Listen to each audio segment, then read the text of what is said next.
In New Hampshire, we are often in a situation where we are taking care of a loved one and we want to know how we deal with the bank account, paying bills, paying the electric bill, paying perhaps a mortgage if there's a mortgage, rent if there's an apartment, any of the regular necessities that are for our maybe widowed parent or some other elderly person that we care about.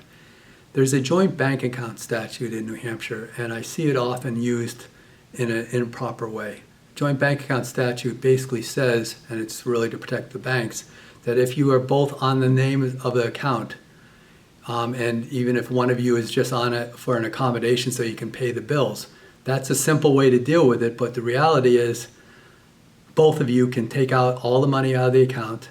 Both of you treat it as owners of the account, and if one of you dies, it immediately goes to the other person.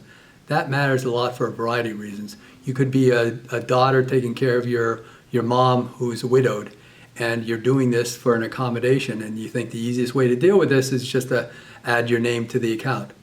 But then you get divorced, and your estranged husband may not be thinking that way. He may be thinking that maybe he can get a piece of that mom's assets in the bank account. Or you might have creditor problems. As a daughter, you might have some creditor problems through no fault of your own. Perhaps you have some serious uninsured medical expenses that come up. And all of a sudden, the creditors are making a claim against mom. Now, my experience, I'm dealing with this for 30 years, is that the Superior Court and the Circuit Court judges, when they see all the facts on the situation and really understand the facts, are likely, if there was a lien placed on that account of mom's that was the daughter's encumbrance, when they find out about it, they'll undo that lien because it's really not her money. But that's attorney's fees.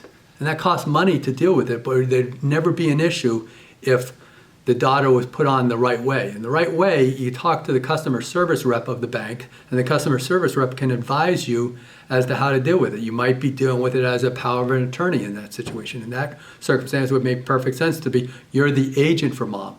If you're the agent for mom and you have creditor problems, the lien isn't going to be placed on mom's account because you're an agent for mom and you're taking care of mom's bills. That's clear. It's also clear for you and your siblings when you're dealing with this, or if you're the mom, for mom understanding with her children that there's no confusion there, that this bank account wasn't intended to go to daughter outright upon her death. Or if it is, you make it clear that that's the plan.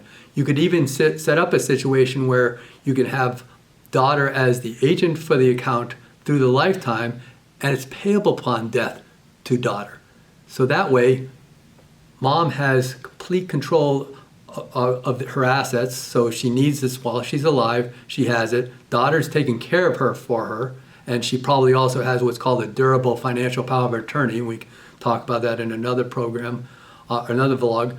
But in that situation, daughter is taking care of her as an agent, and then daughter still gets what's left at the end of the life of mom.